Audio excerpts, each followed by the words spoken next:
हरियापुर गांव में रामू नाम का एक गरीब और फूटी किस्मत वाला लकड़हारा रहा करता था। रामू के साथ कुछ न कुछ हमेशा बुरा ही घटित होता रहता था।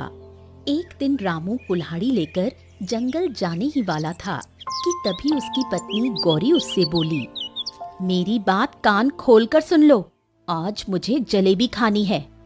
अरे बकवास बंद कर गौरी, तुझे अच्छी तरह से पता है कि मैं बड़ी मुश्किल से ही 2 वक्त की रोटी जुटा पाता हूँ और तुझे जलेबी खाना है?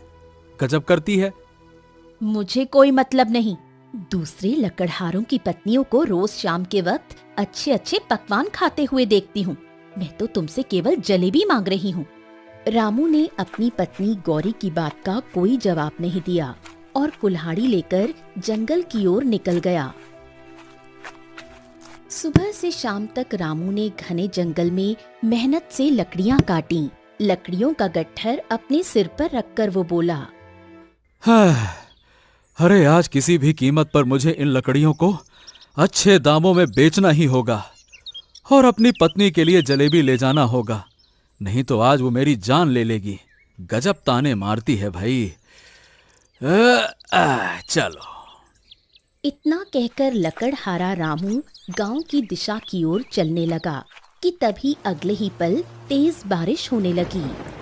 अरे रे रे रे रे रे भगवान, ये क्या हो गया? अरे अभी बारिश क्यों करवा दी? लकड़ी बेच लेता फिर करवाते। अरे रे कहाँ रुकूं? रामू छिपने के लिए कोई स्थान ढूंढने लगा। कुछ ही देर में लकड़ियां पूरी तरह गीली हो गईं। रामू गीली लकड़ियां लेकर गांव के बाजार में आ गया। तभी एक ग्राहक उसके पास आया। हाँ भैया, लकड़ियों के क्या दाम है? हाँ देखिए भैया, मैं केवल 5 मुद्राओं में सारी लकड़ियां दे दूंगा आपको। हैं, मेरा दिमाग खराब है क्या जो मैं तेरी गीली लकड़ियां 5 मुद्राओं में खरीदूंगा? बस 1 मुद्रा दूंगा, 1। जल्दी बता। हाँ ठीक है भैया, लाओ 1 ही मुद्रा दे दो। ग्राहक ने 1 मुद्रा पकड़ा दी। रामू ने वो मुद्रा ली और सीधे अपने घर चला गया। रामू घर पहुंचा और 1 मुद्रा अपनी पत्नी के हाथ में रख दी। ये क्या, केवल 1 मुद्रा? कल मैं शंकर लकड़हारे के घर पर बैठी थी। मेरे सामने शंकर ने अपनी पत्नी के हाथों में पूरी 10 मुद्राएं रख दी और मैंने तुमसे जलेबी लाने को कहा था, वो कहाँ है? हाय रे मेरी फूटी किस्मत! अरे अचानक से बारिश हो गई तो मैं क्या करता? रामू की पत्नी गुस्से से पैर पटकते हुए वहां से चली गई। अगले दिन रामू फिर से अपनी कुल्हाड़ी लेकर जंगल की ओर निकल गया और लकड़ियां काटने लगा।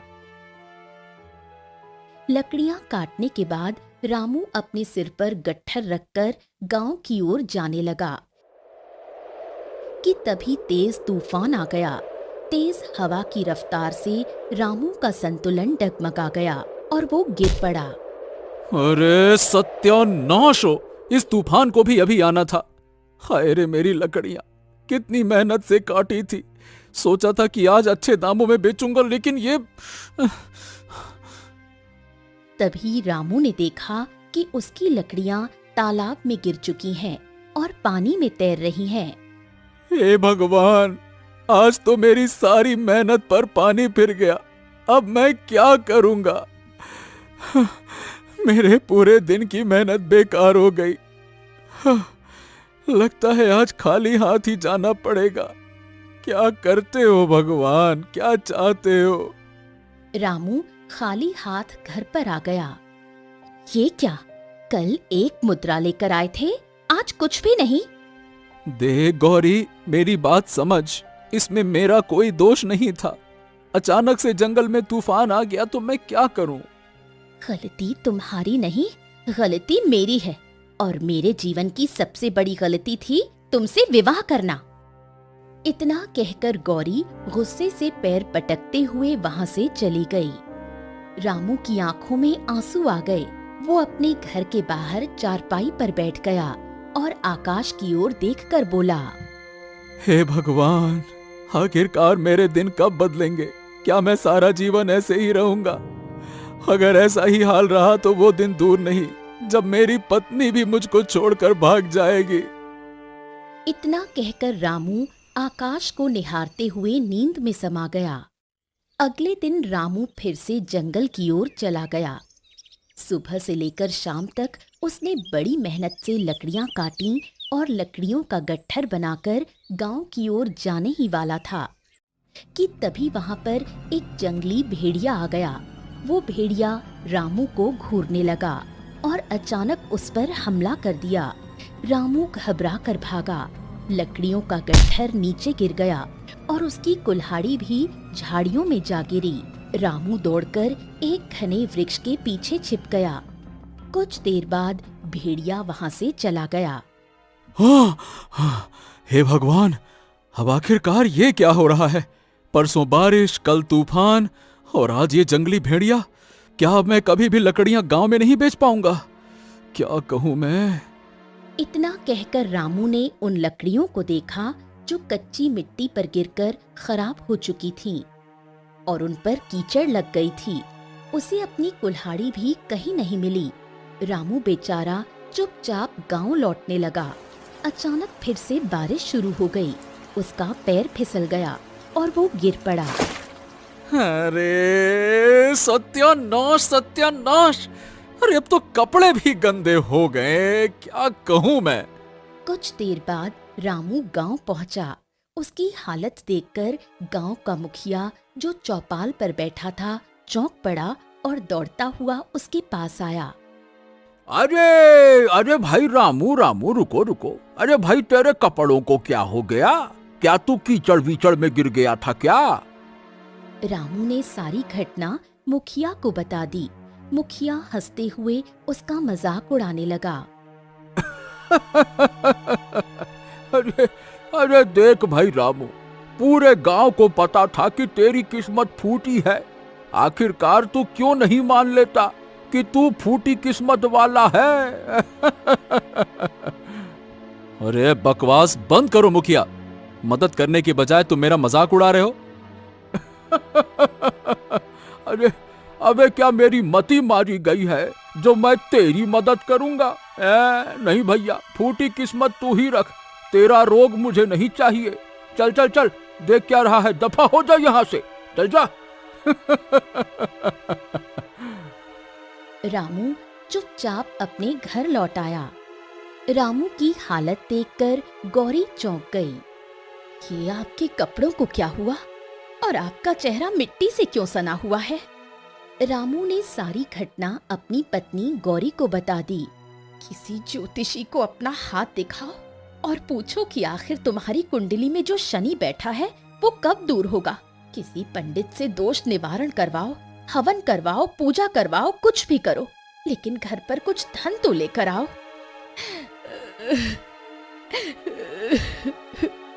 ये कहकर गौरी फूट फूट कर रोने लगी। अगले दिन रामू सीधे जमींदार की हवेली जा पहुंचा।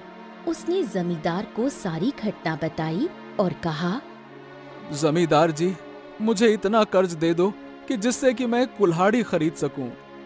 हाँ ठीक है ठीक है, तेरी हालत पर तरस खाकर मैं तुझे ये मुद्राएं दे रहा हूँ, पर मुझे लगता नहीं कि तू इन्हें कभी चुका पाएगा, क्योंकि तू कुछ भी कर ले, तेरी फूटी किस्मत के सहारे तू कुछ नहीं कर पाएगा। हाँ। इतना कहकर जमींदार हंसने लगा। रामू क्रोधित होकर हवेली से बाहर निकला और बाजार से एक नई कुल्हाड़ी खरीदकर दोबारा जंगल चला गया। जंगल पहुंचकर रामू लकड़ियां काटने के बजाय एक वृक्ष के नीचे बैठकर रोने लगा।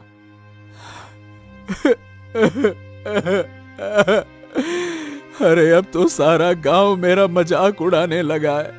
पता नहीं मेरा जीवन कब तक इसी तरह कटेगा। क्या करूं मैं, क्या करूं, क्या करूं, क्या करूं? तभी रामू की नजर सामने एक साधु पर पड़ी। अरे जब भी जंगल में आता हूं तो इन्हें तपस्या में लीन ही देखता हूं। आज क्यों ना अपनी किस्मत के बारे में साधु महाराज से ही पूछूं।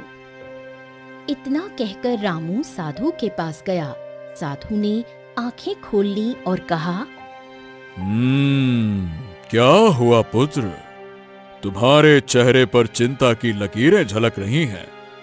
रामू ने तुरंत अपना हाथ आगे बढ़ा दिया। साधु महाराज, मेरे हाथ की रेखाएं देखिए ना। बताइए, मेरी कुंडली में जो दोष है वो कब समाप्त होगा? अब तो सारा गांव मेरा मजाक उड़ाने लगा है। इतना कहकर रामू ने सारी घटना साधु को बता दी।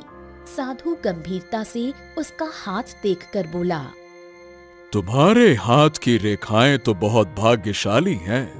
तुम्हारी कुंडली में भविष्य में राजयोग लिखा है। तुम राजा बनोगे, राजा।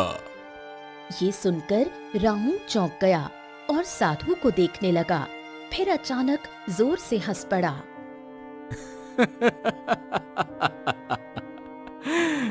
अरे साधु महाराज, गांव वाले तो मेरा मजाक उड़ाते ही हैं, पत्नी भी मेरा मजाक उड़ाती है। आप भी ना, आप भी मेरा मजाक ही उड़ाने लगे। ठीक है, यही दुनिया की रीत है। ओम नमः शिवाय, नमः शिवाय। शांत पुत्र शांत। ऐसी कोई बात नहीं है। ना मैं किसी का मजाक उड़ाता हूं, ना किसी से मजाक करता हूं। जो देखा मैं वही बता रहा हूं। तुम्हारे हाथ की लकीरें यही बता रही हैं बेटा। अच्छा, राजयोग है, वो भी मेरे हाथ में? तो बताइए, थोड़ा समझाइए, थोड़ा इशारा दीजिए, जिससे मैं ये समझ सकूं कि एक मामूली सा लकड़हारा जिसके खाने तक के पैसे नहीं हैं, वो कैसे राजा बनेगा? बताइए। साधु रहस्यमयी अंदाज में मुस्कुराए और बोले, तुम्हारा मेरे पास आना ही इस बात का इशारा है कि नियति तुम्हें अब महल की ओर खींच रही है। यहां से दाहिनी दिशा में चले जाओ, वहां एक घना जंगल है। जो भी पहला प्राणी तुम्हें वहां दिखाई देगा, उसे अपने घर ले जाना। उसके बाद देखना, तुम्हारी किस्मत बदल जाएगी। इतना कहकर साधु ने अपनी आंखें बंद कर लीं। रामू गहरी सोच में डूब गया और चुपचाप उठकर लकड़ियां काटने चला गया। लकड़ियां काटते हुए अचानक रामू ने अपना हाथ रोक लिया। एक बार साधु महाराज की बात मानने में भला क्या ही हर्ज है, कर लेते हैं। साधु महाराज बड़ी ही गंभीरता से कह रहे थे, हो सकता है मेरी किस्मत में राजयोग लिखा हो। भाई, किस्मतें ऐसी ही तो बदलती हैं। चल रामू, किस्मत आजमाया जाए अब, चल। इतना कहकर रामू कुल्हाड़ी लेकर साधु की बताई हुई दिशा की ओर चल पड़ा। रामू अपनी धुन में जंगल की ओर बढ़ रहा था कि तभी उसकी नजर एक तालाब के किनारे खड़े हुए एक उदास गधे पर पड़ी। गधे को देखकर रामू बुरी तरह से चौंका और अपने आप से बोला, हैं? हे भगवान, ये तो एक गधा है। अरे अरे अरे अरे, मेरी मति मारी गई थी जो मैं तालाब की ओर देखने लगा। अब तो मुझे इस गधे को ही अपने घर ले जाना पड़ेगा। इतना बोलकर रामू गधे के पास चला गया। मैं क्या बोलूं?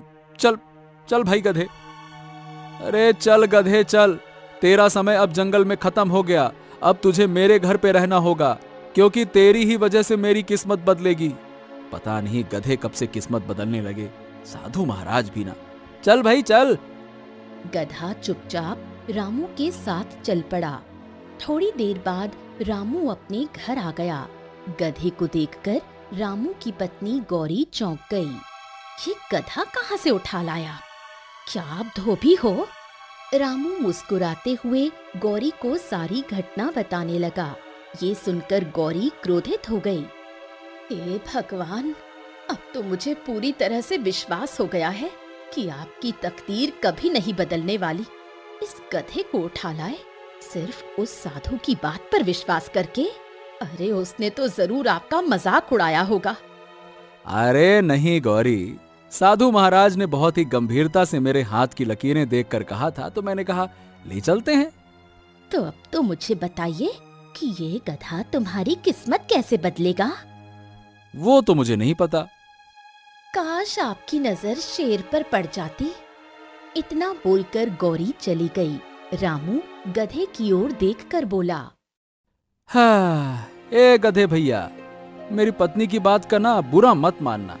क्या है कि खराब समय होने की वजह से थोड़ी सी चिड़चिड़ी हो गई है, थोड़ा दिमाग खराब हो गया है उसका। लेकिन वो हमेशा से ऐसी नहीं थी, बहुत अच्छी है वो। हाँ। रामू की बात सुनकर गधा ढेंचू ढेंचू करने लगा।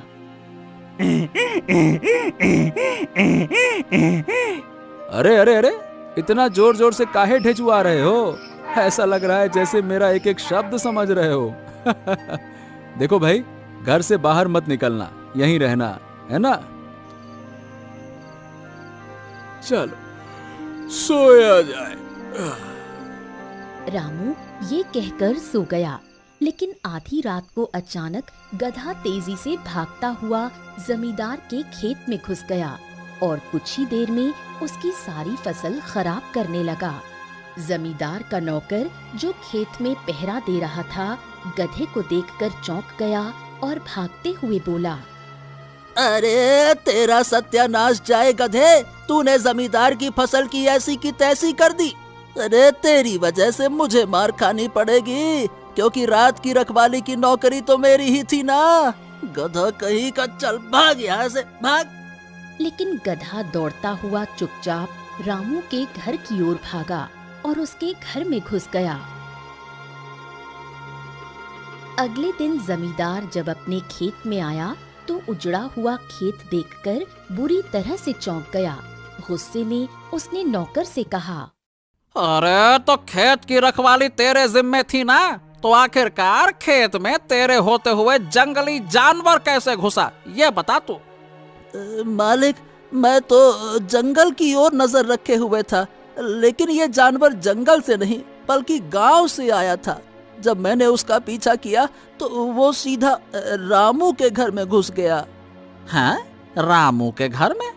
क्या रामू ने अपने घर पर शेर, चीते, भालू पाल रखे हैं क्या? नहीं मालिक, वो एक गधा था। सुना है कि रामू एक गधा लेकर आया है। क्या? एक गधा दूसरे गधे को लेकर आया है? ये क्या बात कर रहा तू? चल मेरे साथ तू रामू के घर पे चल। जमींदार अपने नौकर के साथ गुस्से में रामू के घर आ पहुंचा। उस समय रामू कुल्हाड़ी लेकर जंगल जाने ही वाला था। अरे ओ रामू! हे रामू, तेरे गधे ने मेरे खेत का सत्यानाश कर दिया है। इतना नुकसान कर दिया है कि उसकी भरपाई कौन करेगा? तेरा बाप करेगा, हैं? क्या? अरे ये क्या कह रहे हो जमींदार जी? सही कह रहे हैं जमींदार, मैंने अपनी आंखों से देखा था। एक गधा अचानक से खेत में घुस आया और उसने खूब तबाही मचाई। फिर जब मैंने उसका पीछा किया तो वो तेरे घर में घुसा है। हाँ। देखिए जमींदार जी, मुझे नहीं मालूम कि ये सब रात में कैसे हुआ, ये कब निकल गया, मुझे कुछ नहीं पता। अरे कुछ नहीं पता तो पता रखना चाहिए ना। आज तो मैं तुझे माफ कर रहा हूँ, लेकिन अगली बार अगर तेरा गधा मेरे खेत के आसपास भी दिखाई दिया, भूसंड बना दूंगा मार मार के उसका मैं। ये कहकर जमींदार अपने नौकर के साथ वहां से चला गया। देखा तुमने, तुम्हारे गधे ने आते ही सत्यानाश करना शुरू कर दिया। आज जमींदार के खेत में घुसा है, कल मुखिया के खेत में घुसेगा, परसों किसी और के। पूरा गांव तुम्हें मिलकर मारेगा। मैं कहती हूँ अभी इसे जंगल में फेंकाओ। उस साधु ने तुम्हें मूर्ख बनाया है। अरे गौरी, कुछ दिन इसे घर में रहने देते हैं ना। एक काम करता हूँ, मैं जंगल में लकड़ियां काटने जा रहा हूँ, इसको भी साथ ले जाता हूँ। चलो। रामू अपने गधे को लेकर जंगल चला गया। उसने मेहनत से लकड़ियां काटी और उन्हें गधे की पीठ पर रख दिया। हाँ तो देख गधे भाई, बात यह है कि तुझे मैं साधु महाराज के कहने पर लाया था, लेकिन कल जो तूने जमींदार के खेत में हरकत की है ना भाई, आइंदा मत करना। अगर दोबारा ऐसा करेगा तो जमींदार मुझे पीट पीट कर बुरा हाल कर देगा मेरा, और तेरा क्या करेगा वो तो मुझे पता भी नहीं। समझ रहा है ना? चल अब देख क्या रहा है, चल चल चल चल। रामू कुछ दूर ही चला था कि अचानक गधे ने लकड़ियों का गट्ठर गिरा दिया। लकड़ियां सीधी तालाब में जा गिरी। अरे जी करता है कि डंडे से मार मार कर तेरा बुरा हाल कर दूं, गधे कहीं के नालायक। लेकिन क्या ही करूं, एक तो है बेजुबान प्राणी, चाह कर भी मार नहीं सकता। पूरे दिन की मेहनत पर पानी फेर दिया इस गधे ने। रामू गुस्से से गधे को लेकर वापस अपने घर आ गया। क्या हुआ, आज भी लकड़ियां लेकर नहीं आए? रामू ने सारी घटना गौरी को बता दी। तुमसे तो बात करना ही बेकार है, गलती गधे की नहीं, तुम्हारी फूटी किस्मत की है। रात को जब रामू सोया, गधा चुपचाप निकल गया और सीधा फिर से जमींदार के खेत में घुस गया। उसने फसल को तहस नहस कर दिया। इत्तेफाक से नौकर ने उसे देख लिया और डंडा लेकर गधे के पीछे दौड़ पड़ा। गधा फिर से भागकर रामू के घर में घुस गया। अगले दिन जमींदार गुस्से में अपने नौकर के साथ रामू के घर आ पहुंचा। उस समय रामू जंगल जाने की तैयारी कर रहा था। अरे ओ रामू, अरे तेरे गधे ने कल फिर से मेरी सारी की सारी फसल खराब कर दी। मैंने तुझे कहा था ना। जमींदार जी, देखिए मुझे क्षमा कर दीजिए, गलती हो गई। क्षमा करने से काम नहीं चलेगा। तेरे गधे ने जितना नुकसान किया है उसकी भरपाई तू करेगा। आज रात से तू मेरे खेत में काम करेगा और मैं तुझे एक फूटी कौड़ी भी नहीं दूंगा। हाँ। अरे आप ये कैसी बात कर रहे हैं जमींदार जी? अगर मैं आपके खेत में काम करूंगा और आप मुझे कुछ नहीं देंगे तो मेरा घर कैसे चलेगा? वो सब मुझे नहीं पता। आज रात खामोशी से मेरे खेत में आ जाना, वरना तेरा क्या हाल कर सकता हूं यह बताने की जरूरत नहीं है। समझ गया ना? आ ही जाना। चल रे। ये कहकर जमींदार अपने नौकर के साथ चला गया। जमींदार के जाते ही रामू ने गुस्से में एक डंडा उठाया और गधे को मारने ही वाला था कि अचानक उसके हाथ रुक गए। आखिर क्यों? जमींदार की फसल मैंने जानबूझकर खराब की है रामू। इसके पीछे मेरी एक योजना है। गधे के मुंह से इंसानी आवाज सुनकर रामू चौंक गया। वो डरते हुए घर के अंदर भागा और सारी घटना अपनी पत्नी को बताई। क्या वास्तव में इसने इंसानी आवाज में बात की? हाँ गौरी, वास्तव में। गौरी रामू के साथ गधे के पास आ पहुंची। तुम्हारे पति से ही कह रहा हूँ। हे भगवान, ये क्या देख रही हूँ मैं? रामू, जाकर इस गधे को जंगल में छोड़ाओ। पता नहीं ये कौन है। ये गधा नहीं, जरूर कोई राक्षस या पिशाच है। नहीं, मैं ना कोई राक्षस हूँ और ना ही पिशाच। तो फिर तुम हो कौन? अगर मैं तुम्हें खुद बताऊंगा तो तुम यकीन नहीं करोगे। इसीलिए चाहता हूँ कि तुम आज रात मेरे साथ जमींदार के खेत चलो और मेरी मदद करो। नहीं, मैं जमींदार के खेत में नहीं जाऊंगा। ओहो, तुम्हें वैसे भी वहां जाना ही पड़ेगा। जमींदार तुम्हें धमकी देकर गया है। गौरी ने गधे की आंखों में गहरी उदासी देखी और उसके मन में अचानक करुणा जागी। न जाने क्यों मुझे लगता है हमें गधे की बात माननी चाहिए। हैं? हाँ, पहली बार तुमने कुछ कहा है गौरी। तुम्हारी बात मैं जरूर मानूंगा। ठीक है, मैं चलूंगा। लेकिन हाँ, तुम्हें वहां कोई हरकत नहीं करनी है, समझ गए? समझ गया। चिंता मत करो, बस वही करना जो मैं कहूंगा।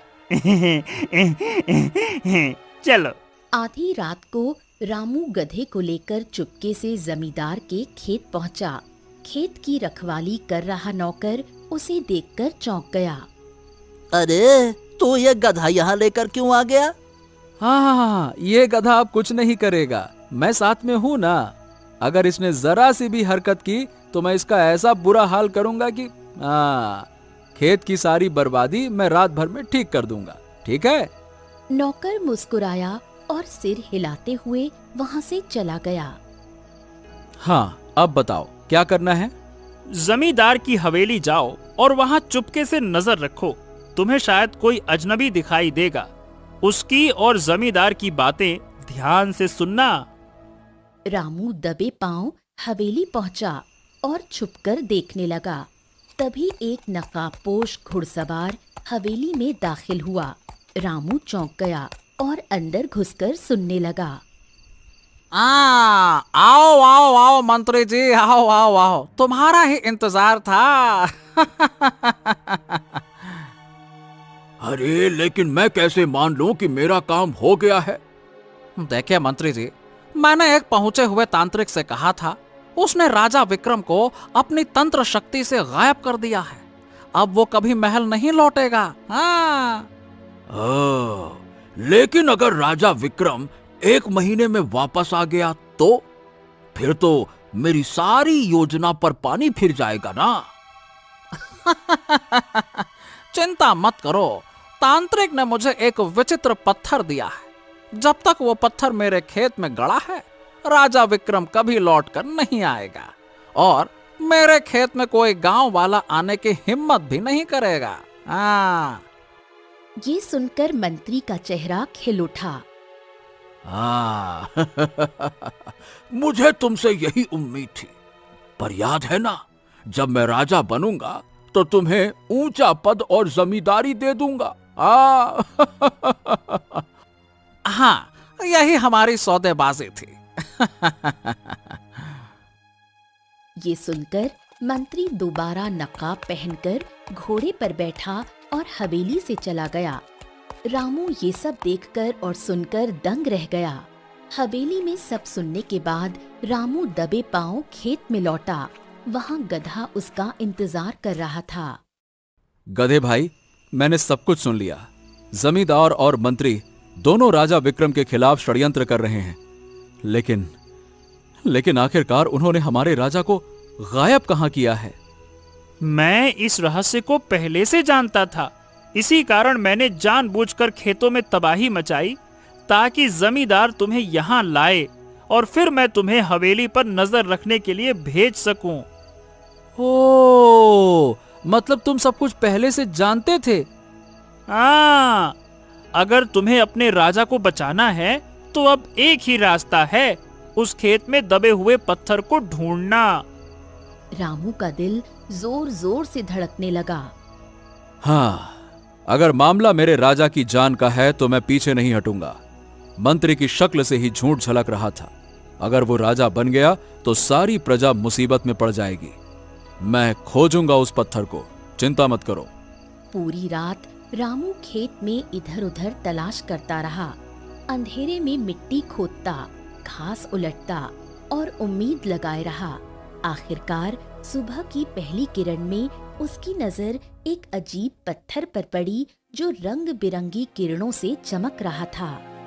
हाँ, यही है वो पत्थर। हाँ, यही वो शापित पत्थर है। अब इसे लेकर चलो साधु महाराज के पास। रामू गधे को साथ लेकर सीधा उस साधु के पास पहुंचा, जिसने उसे गधे के बारे में बताया था। उसने पूरी घटना सुनाई और पत्थर साधु को सौंप दिया। देखो रामू, इस पत्थर में असीम तांत्रिक शक्ति है। अब देखो इसका अंत। ओम। साधु ने पत्थर को जमीन पर रखा और मंत्रोच्चार करने लगा। अचानक पत्थर से चिंगारियां उठीं और आग की लपटें फूट पड़ीं। देखते ही देखते पत्थर राख में बदल गया। तभी जमीन हिल गई और रंग बिरंगी रोशनी के बीच गधा बदलने लगा। हे भगवान, ये क्या हो रहा है? और अगले ही पल गधे की जगह एक वृद्ध लेकिन तेजस्वी राजा खड़े थे। वही राजा विक्रम। राजा विक्रम? तो इसका मतलब आप ही गधे के रूप में थे। देखा रामू, मैंने तुमसे पहले ही कहा था ना कि तुम्हारी किस्मत में राजयोग लिखा है। मैं अभी तक कुछ समझा नहीं साधु महाराज। बात बहुत साधारण है रामू। राजा विक्रम की कोई संतान नहीं है और इसी बात का फायदा राजा का मंत्री उठाना चाहता था, लेकिन वो सीधे तौर पर राजा पर आक्रमण नहीं कर सकता था। इसीलिए उसने दूसरा रास्ता चुना। उसने हरियापुर गांव के जमींदार की मदद ली और उसे राजा विक्रम को रास्ते से हटाने के लिए राजी किया। जमींदार तंत्र मंत्र में ज्यादा रहता था, इसीलिए वो एक तांत्रिक से मिला। उसने तांत्रिक के सामने यह प्रस्ताव रखा कि काले जादू से राजा विक्रम को खत्म कर दो, मगर तांत्रिक ने कहा कि मैं कुछ ऐसा करूंगा जिसकी कल्पना भी किसी ने नहीं की होगी। जब भी राजा विक्रम शिकार करने जाए तो मुझे बता देना।